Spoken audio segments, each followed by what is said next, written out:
ശ്രീ സുഭാഷ് ചന്ദ്രൻ, ഇവിടെ ഇത് പബ്ലിക്കിനുണ്ടാകുന്ന ഒരു സംശയമാണ്. ഞാനും ഇതേ സംശയം തുടക്കത്തിൽ തന്നെ ഉന്നയിക്കേണ്ടതില്ലല്ലോ എന്ന് കരുതിയിട്ടാണ്. കാരണം നമ്മുടെ എല്ലാവരുടെയും ആഗ്രഹം എന്നത് ഏതു വിധേനയും നിമിഷപ്രിയയെ തിരികെ എത്തിക്കുക എന്നുള്ളതാണ്. അവിടെ ആരുടെയും ഉദ്ദേശശുദ്ധിയെ അല്ല നമ്മൾ ചലഞ്ച് ചെയ്യുന്നത്. അങ്ങനെ ഒരു തർക്കത്തിനുമല്ല ഈ ഒരു ചർച്ച എന്നതുകൊണ്ടാണ്. ഇത് ഒരു തെറ്റിദ്ധാരണയുടെ ഭാഗമായിട്ടാണ് മിഥുൻ ഉൾപ്പെടെയുള്ള കേരളത്തിലെ ഒരു വിഭാഗം ആളുകൾ, മിഥുന്റെ ചർച്ച മുഴുവൻ നിമിഷപ്രിയ ആക്ഷൻ കൗൺസിലിന്റെ ഈ പറയുന്ന ഒഫീഷ്യൽ സ്പോക്ക് പേഴ്സൺ ആണ്, അല്ലെങ്കിൽ അതിന്റെ നേതാവാണ്. ആക്ഷൻ കൗൺസിൽ തന്നെ പിന്നെ കാന്തപുരത്തെ തള്ളി പറഞ്ഞിരിക്കുന്നു എന്നുള്ള രീതിയിലേക്കൊക്കെയാണ്.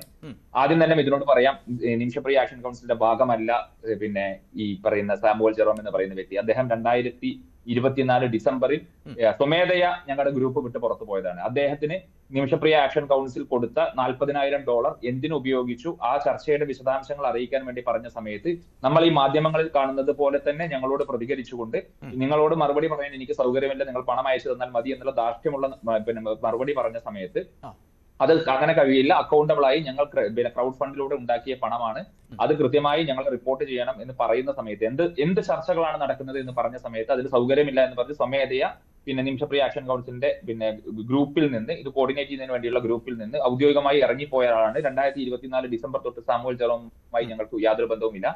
ഇതുമായി ബന്ധപ്പെട്ടുകൊണ്ട് ശ്രീ കാന്തപുരത്തെ അപമാനിക്കുന്ന, ഈ ചർച്ചകൾക്ക് നടന്ന കാന്തപുരത്തെ അപമാനിക്കുന്ന തരത്തിൽ സാമുവൽ ജെറോമിനോടൊപ്പം മറ്റു പ്രസ്താവനകൾ നടത്തുന്ന ദീപ ജോസഫ് എന്ന് പറയുന്ന, അതോടൊപ്പം തന്നെ ബാബു ജോൺ എന്ന് പറയുന്ന ആളുകളെല്ലാം ഞങ്ങൾ ഇന്നലെ പിന്നെ ഈ പറയുന്ന നിമിഷപ്രിയ ആക്ഷൻ കൗൺസിലിന്റെ ഭാഗത്ത് നിന്ന് മാറ്റി നിർത്തിയിട്ടുണ്ട്. അവരും ഇപ്പോൾ ഇതിന്റെ ഭാഗമല്ല എന്നുള്ള കാര്യം കേരളീയ സമൂഹത്തെ ഞങ്ങൾ ഈ ചാനലിലൂടെ അറിയിക്കുകയാണ്.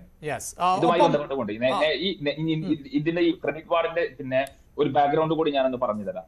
ഇത് ആരംഭിക്കുന്നത്, ഈ സാമുവൽ ജെറോം അവകാശപ്പെടുന്നത് 2017 തൊട്ട് അദ്ദേഹം ഈ നിമിഷപ്രിയ കേസുമായി മുന്നോട്ട് പോകുന്നു. ഞങ്ങളെ സംബന്ധിച്ചിട്ടുണ്ടായിരുന്ന ഏക ആക്സസ് എന്ന് പറയുന്നത് സാമുവൽ ജെറോം മാത്രമായിരുന്നു. അവിടെ ഔദ്യോഗികമായി യമനിൽ തുടരുന്ന ഏക ഇന്ത്യക്കാരൻ എന്നുള്ള, അല്ലെങ്കിൽ സർക്കാരിന്റെ അംഗീകാരത്തോടു കൂടി അവിടെ തുടരുന്ന ഏക ഇന്ത്യക്കാരൻ സാമുവൽ ജെറോം ആണ് എന്നുള്ളത് കൊണ്ട് ഞങ്ങൾക്ക് മറ്റ് ആക്സസ് ഒന്നും ഉണ്ടായിരുന്നില്ല. ഈ സാമുവൽ ജെറോം ഞങ്ങളുടെ പിന്നെ ഈ സമയത്ത് ഈ ചർച്ച നടത്തുന്നത് വരെ ഞങ്ങൾക്ക് നിമിഷപ്രിയയെ വധശിക്ഷയ്ക്ക് വിധിച്ച ട്രയൽ കോടതിയുടെ ഉത്തരവോ അതല്ലെങ്കിൽ അതിനുശേഷം പിന്നീട് പിന്നെ അപ്പീൽ കോടതിയുടെയോ സുപ്രീം ജുഡീഷ്യൽ കൗൺസിലിന്റെയോ ഉത്തരവ് ഈ നിമിഷം വരെ ഞങ്ങൾക്ക് തന്നിട്ടില്ല. $4,000 ഈ 3 ഉത്തരവുകളുടെ വിധിപ്പകർപ്പുകൾ ലഭ്യമാക്കുന്നതിന് വേണ്ടി, സർട്ടിഫൈഡ് കോപ്പി ലഭ്യമാക്കുന്നതിന് ആക്ഷൻ കോടതി കൊടുത്തതാണ്. 2 തവണയായി $20,000 $40,000 ചർച്ചകൾക്കായി സാമുവൽ ജെറോം വേണമെന്നാവശ്യപ്പെട്ടുകൊണ്ട് സാമുവൽ ജെറോമിനും അവിടുത്തെ അഭിഭാഷകനും ഇന്ത്യൻ എംബസി വഴി ഞങ്ങൾ അയച്ചു കൊടുത്തതാണ്. അതിന്റെ കണക്ക് ചോദിച്ചപ്പോഴാണ് സാമുവൽ ജെറോം ഞങ്ങളോട് മോശമായി പെരുമാറുകയും കമ്മിറ്റിയിൽ നിന്ന് ഇറങ്ങിപ്പോവുകയും ചെയ്തത്.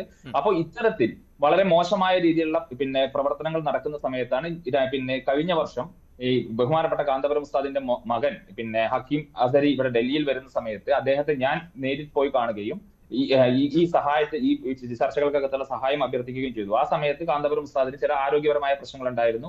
അതോടൊപ്പം തന്നെ നിമിഷപ്രിയയ്ക്ക് ഇത്തരം ഒരു നിർണായകമായ അവസരം എത്തിയിരുന്നില്ല. പിന്നീട് നിമിഷപ്രിയയുടെ വധശിക്ഷ തീരുമാനിക്കപ്പെടുന്ന സമയത്ത് ഞങ്ങൾ തന്നെ ഔദ്യോഗികമായി ആക്ഷൻ കൗൺസിലിന്റെ ഭാരവാഹികൾ തന്നെ കേരളത്തിലെ ആളുകൾ ശ്രീമതി കുഞ്ഞാമത് പുരാശുണ്ടും അതോടൊപ്പം തന്നെ സജീവ് കുമാർ എന്നിവർ കാന്തപുരം ഉസ്താദിനെ നേരിട്ട് പോയി കാണുകയും അദ്ദേഹത്തോട് സഹായം അഭ്യർത്ഥിക്കുകയും ഇന്നലെയും അദ്ദേഹത്തിന്റെ മർക്കസിലെത്തി പിന്നെ നിമിഷപ്രിയ ആക്ഷൻ കൗൺസിലിന്റെ ഭാരവാഹികൾ അദ്ദേഹത്തോട് ചെയ്ത പ്രവർത്തനങ്ങൾക്കുള്ള നന്ദി അറിയിക്കുകയും തുടർ പ്രവർത്തനങ്ങളെ സംബന്ധിച്ചുള്ള ചർച്ചകൾ നടത്തുകയും ചെയ്തിട്ടുണ്ട്. അപ്പൊ പൂർണ്ണമായും നിമിഷപ്രിയ ആക്ഷൻ കൗൺസിൽ ഇപ്പോൾ ബഹുമാനപ്പെട്ട കാന്തപുരം അബൂബക്കർ മുസ്ലിയാരും അദ്ദേഹത്തിന്റെ സംഘടനയും നടത്തുന്ന ഈ ചർച്ചകളുടെ കൂടെയാണ്. ഞങ്ങൾ പൂർണ്ണമായും ഈ ചർച്ചകളോടൊപ്പം നിന്നുകൊണ്ട് നിമിഷപ്രിയയെ മോചിപ്പിക്കുന്ന ആവശ്യമായുള്ള പ്രവർത്തനങ്ങളാണ് നടത്തിക്കൊണ്ടിരിക്കുന്നത് എന്നുള്ള കാര്യം കേരളീയ സമൂഹത്തോട് വളരെ വ്യക്തമായി പറയാൻ ആഗ്രഹിക്കുകയാണ്. മറ്റു തരത്തിലുള്ള തെറ്റിദ്ധാരണകളൊന്നും, അല്ലെങ്കിൽ ഇപ്പോൾ ഈ ക്രെഡിറ്റ് കാർഡ് വിവാദം ഉന്നയിച്ചുകൊണ്ട് വരുന്ന ആരും ഇപ്പോൾ നിമിഷപ്രിയ ആക്ഷൻ കൗൺസിലിന്റെ ഭാഗമല്ല. ഇക്കാര്യത്തിനകത്ത് നിമിഷപ്രിയ ആക്ഷൻ കൗൺസിലിനോ അതല്ലെങ്കിൽ മർക്കസിനോ ശ്രീ കാന്തപുരം അബൂബക്കർ മുസ്ലിയാർക്കോ ഏതെങ്കിലും തരത്തിലുള്ള ക്രെഡിറ്റ് വേണമെന്നുള്ള അവിടെ താങ്കൾ ഇത്രയും പറഞ്ഞത് കൊണ്ടാണ് ഈ കഴിഞ്ഞ ദിവസത്തെ വിഷയം കൂടി താങ്കൾ പറഞ്ഞു കഴിഞ്ഞു. അപ്പോൾ അങ്ങനെയെങ്കിൽ ശ്രീ സാമുവൽ ജെറോം ഈ ആക്ഷൻ കമ്മിറ്റി ഒരു പരിധിവരെയെങ്കിലും ചീറ്റ് ചെയ്തു എന്നാണോ ഇപ്പോൾ പ്രാഥമികമായി വിലയിരുത്തേണ്ടി വരുന്നത്? കാരണം ചെയ്ത പ്രവൃത്തികൾ എന്താ എന്ന് ചോദിച്ചാൽ അതിനൊരു ഉത്തരം നൽകേണ്ടത് ജെറോമിന്റെ ഉത്തരവാദിത്തമായിരുന്നല്ലോ.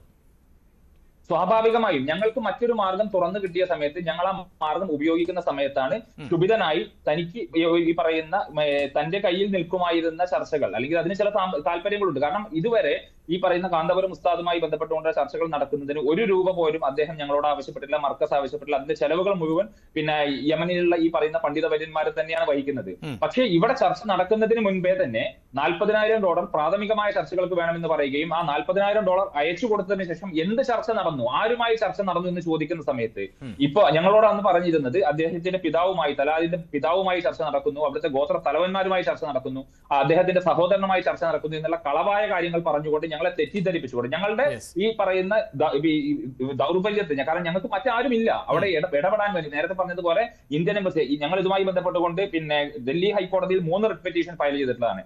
കേന്ദ്ര സർക്കാർ 3 റിട്ട് പെറ്റീഷനകത്തും ഇപ്പോൾ അവസാനം സുപ്രീം കോടതി നിൽക്കുന്ന, നാളെ സുപ്രീം കോടതി പരിഹരിക്കുന്ന റിട്ട് പെറ്റീഷനകത്തും ഞങ്ങളുടെ ആവശ്യം എന്ന് പറയുന്നത് കേന്ദ്ര സർക്കാർ ഈ ചർച്ചകൾക്ക് നേതൃത്വം നൽകണം എന്നുള്ളതാണ്. അപ്പോൾ എല്ലാ സമയത്തും നേരത്തെ നമ്മൾ തന്നെ കണ്ടിട്ടുള്ളതാണ്, കഴിഞ്ഞ തവണ പരിഗണിക്കുന്ന സമയത്ത് കേന്ദ്ര സർക്കാർ തങ്ങളുടെ നിസ്സഹായാവസ്ഥ പറഞ്ഞു. ഡൽഹി ഹൈക്കോടതിയിൽ വരുന്ന സമയത്തും അവരുടെ നിസ്സഹായാവസ്ഥ പറയുകയും എന്നിട്ടാണ് ഡൽഹി ഹൈക്കോടതി അമ്മയ്ക്ക് പോകാനുള്ള യാത്രാനുമതി തരുന്നത്.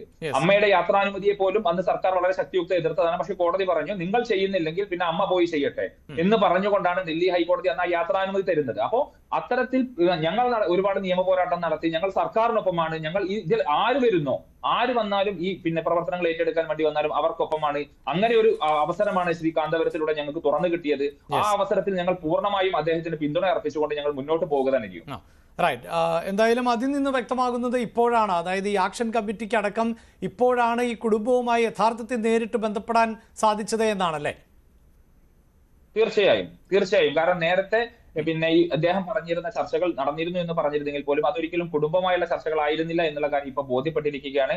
ഇപ്പോഴാണ് ഈ പറയുന്ന അവിടുത്തെ പണ്ഡിത വര്യന്മാരിലൂടെ ഈ കുടുംബത്തിലേക്ക് എത്താൻ വേണ്ടി സാധിച്ചിരിക്കുന്നത്. ഇപ്പോൾ വളരെ സക്രിയമായ ചർച്ചകൾ നടക്കുന്നുണ്ട്, ആശാവഹമായ ചർച്ചകൾ നടക്കുന്നുണ്ട്. ആ ചർച്ചകൾ പൂർണ്ണതയിൽ എത്തിക്കാൻ സാധിക്കും എന്നുള്ള പ്രതീക്ഷ തന്നെയാണ് ഞങ്ങൾക്കുള്ളത്. അതിന് തുരങ്കം വെക്കുന്ന ഇത്തരത്തിലുള്ള നടപടികൾ ഉണ്ടാകരുത് എന്നുള്ള ഒരു അഭ്യർത്ഥന മാത്രമാണ് ആക്ഷൻ കമ്മിറ്റിക്ക് വേണ്ടി പറയാനുള്ളത്. തീർച്ചയായും ഒരു പരിധിവരെയെങ്കിലും പ്രേക്ഷകരുടെ സംശയം മാറിയിട്ടുണ്ടാകും എന്ന് തന്നെ കരുതാം. ഇതാണ് ആക്ഷൻ കമ്മിറ്റിയെ സംബന്ധിച്ചിടത്തോളം ഔദ്യോഗികമായി അവർക്ക് അറിയിക്കാനുള്ളത് എന്നതാണ്. വളരെ പെട്ടെന്ന് തിരികെ എത്താം ഇടവേളയ്ക്ക് ശേഷം.